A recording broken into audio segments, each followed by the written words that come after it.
Hi again, everyone. I'm Ollie Matthews. This is the Narcissistic Resistance, and this resistance video is sponsored by contribution from Andy, and here's his story. Hi, Ollie. A few years ago, I shot a reasonably successful indie movie that went on to get a decent Redbox release. The film was shot in the middle of the country, and most artsy types here, where I am from, are brainwashed into being ashamed of the fact that they grew up in this area and all moved to Los Angeles to pursue their film careers. So I had to use what I had available, as I didn't have enough funds to import my crew, although I was available to bring the largest and most critical roles from outside to ensure high quality. This story is about my special effects guy and his wife. Let's call him Mickey and Lilac. He was recommended to me to be a large producer in LA with the caveat, he's amazing, but you have to watch his wife. That's weird, because believe it or not,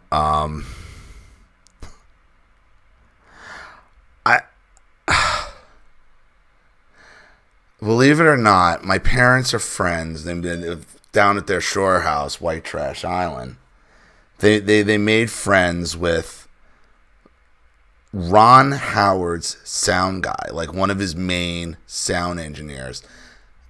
You know, this guy, Ciccolini, did Apollo 13. I think he did a bunch of Ron Howard. He's definitely on Apollo 13. Maybe Forrest Gump, did a bunch of his movies. You know, award-winning. And just the film industry in general. He said, because he was married to this woman and kind of nutty, very crazy. And I remember my father said to him on the beach one day, you know, how does Marilyn get along, and you know, with the other people, you know. They're like, he's like, we're all married to nut jobs. We're all married to nut jobs. It's like, that's just the industry. Like, okay. I met Mickey at a restaurant in the nearest city where I live, and at first it was just him and I. We had a good conversation, discussed the script, and I have to say, the guy seemed really down to earth and nice. Then his wife showed up, and I did not like her from the moment I met her. You know how some people have what I would call that fat, entitled face? Wow, if that's not Chick's wife. Wow, was she was something else. She was something else. She was one of these women, you know, who, you know, they were older, and she was a quote-unquote realtor that couldn't get her shit together. But I did give her one of my friends, and she sold the house to him.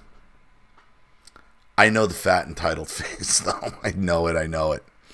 Well, that was her. Unfortunately, I had no other options at this point, so I had to play it carefully. And the problem is with somebody like that, you know, I don't know how involved she is with his work. You know, you said there were a team. So, but everybody who has a spouse in Hollywood thinks they are also in Hollywood, or they are both so talented, or they all. So, let's see if that's where this is going.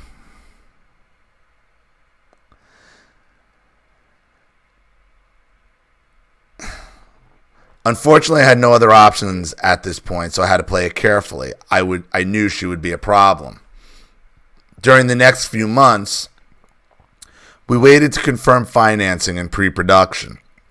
I would meet often with Mickey to finalize the effects and how they would fit my vision. Every time I did, she was there, and she would always keep buying my food for me. It was odd, as it was done in a sneaky, surprise kind of manner, as opposed to, hey, I'd like to pick up the check, and at least allow me to decline. I didn't like it and asked them not to do it, but they persisted. I knew what they were doing, as I'm not stupid, and it ultimately culminated in them asking me if she could have a paid role in the film, to which the answer, of course, was no. This was a very resourceful, low-budget film, and she was dead weight with no talent and one big mouth to feed. This is what I said. Everybody wants to be a star. And this is a problem. It's Yoko Ono syndrome. Is poor John Lennon. Well, not poor John Lennon. He invited it, but the people who had to deal with that shit. And Yoko Ono is narcissism. That is Narcissism 101, that woman. Once the film was ready to shoot, I booked a large house to place the crew into. I then assigned all of the team members to their rooms. At this point, I got an angry email from Mickey to ask why there was no room for Lilac. I explained that she was not part of the film, to which he answered, "She's my assistant." I informed him we already had plenty of assistants who could help, so we finally admitted the truth. She goes everywhere with me. So I found a cheap hotel and put them in there, something which she resented, but I have to admit I did take some pleasure in. The battle of wills had begun. I also knew how she liked to stir shit, so I felt it was best to have her not be a part of the main group, as she's the kind of person that could start whispering in ears and turning folks against one another. I have one memory that stands out of her having a fit on set because she was not provided a hot breakfast. She was so angry she stormed off to McDonald's and took a key prop with her, delaying the film by an hour. We worked under Screen Actors Guild's rules and no hot breakfasts were required, but her entitlement knew no end. She even had Mickey drive her to the crew house so she could eat their food at night. Wow. Lilac was allowed on set to take set photos, but as time went by, the producers of the film noticed she was not signing any contracts, which she was supposed to do on day one. This went too far.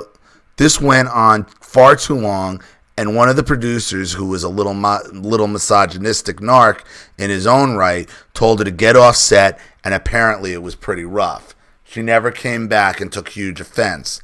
It caused Mickey to lose focus, and the end of the film was difficult.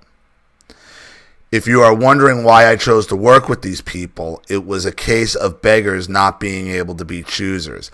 I don't regret it, as I got the film and my vision made, but God, the film business has some very unusual characters indeed. Yeah, man, I mean, look, everybody wants to be a star. It's a homing beacon for narcissism. I mean, obviously, and it's a tough gig, and especially set people like that. They have a real hard time, more than actors and actresses. The set people, and it's usually the male set people with the wives. The wives all want to be actors, and they use them to become actresses, and everybody thinks they can act. She wanted a role in your movie. They all want to be actresses. Now that wasn't the case with my friend's, my parents' friend's wife. She was just nuts in general, But like you said, it's always something. Nobody lives a normal life in Hollywood. At the end of principal photography, a few people asked her for stills, and she agreed to provide them at $200 a shot. So of course nobody agreed, and she ended up holding a bunch of photos hostage. We had our own stuff taken as well, so this was a minor inconvenience, and I think what she might have been planning all along. I found out later her and her husband had been kicked off a few other films, including a high-profile horror that got a theatrical release. There was a few months gap before some reshoots, and my wife and I had to literally deprogram many of the crew members that were based here locally, as she had been meeting with them and trying to convince them we weren't legit. I saw a Facebook post she made where she accused me of shitting on crew members. Thankfully, we were able to get through the reshoots and deprogram the crew, and we finally got the film released in 2015. Mickey then got angry as he didn't get credit on the back cover of the film. Many years later, I struck up a conversation with a guy I knew in a library, and he mentioned he knew her. It was funny as I did not tell him anything about the experience, and the first words out of his mouth were, "She's got a real bad temper." My wife claims they were both narcs and in it together, playing good cop, bad cop. But I was interested in your analysis. I'm not sure if either was a full narc. I just think the film biz attracts some real oddballs and control freaks. What do you think, Andy? I think that's exactly it. I mean, that's my experience, from Ron Howard's sound guy and dealing with Ayla, when I was director of security at Macy in Herald Square, when I had the Herald Square store, we had events all the time. So I dealt with A-list actors and actresses all the time. De Niro, J-Lo, athlete, you name it. They're all nuts. They're all fucking crazy. Now she's got a case of, I'm a star. That's ultra mega entitlement. So, and she saw him as nothing more than a means to get what she wants. He's the one losing the money. He's the one getting kicked off. So I don't understand. I don't think it's a good cop, bad cop thing. I think he's so whipped by her, and this is what happens. They don't want to deal. It sounds a lot like my parents' friend. Like, he didn't necessarily stand up to her. And the women target people like this, target guys like this with decent jobs, and these behind-the-scenes guys, these movers who have access to Hollywood sets, and women will flock to a key grip, a camera guy, Why? Because if you have access to it, they all think they're Hollywood stars. They all think they should be in movies. They all think all I need is somebody to put me in front of a fucking camera, and and everybody's going to see me, and I'm going to be a star. They believe it. They believe it. They believe all they need is to get in front of a camera, and that's it. That's all. That's all. And they delude themselves into thinking all I need is the opportunity, and they will use anybody and anything to get what they want. I mean, what other job does the spouse demand to go with you? What man says, I go everywhere with her? Ugh. It's not good cop, bad cop. It's not. It's not. Because he's losing money. He's losing gigs. Good cop, bad cop has to work. It doesn't actually work. She doesn't sell any of her photos. She doesn't get on screen, and they get fired from jobs that they get hired from. He gets hired from. He's just pussy whipped.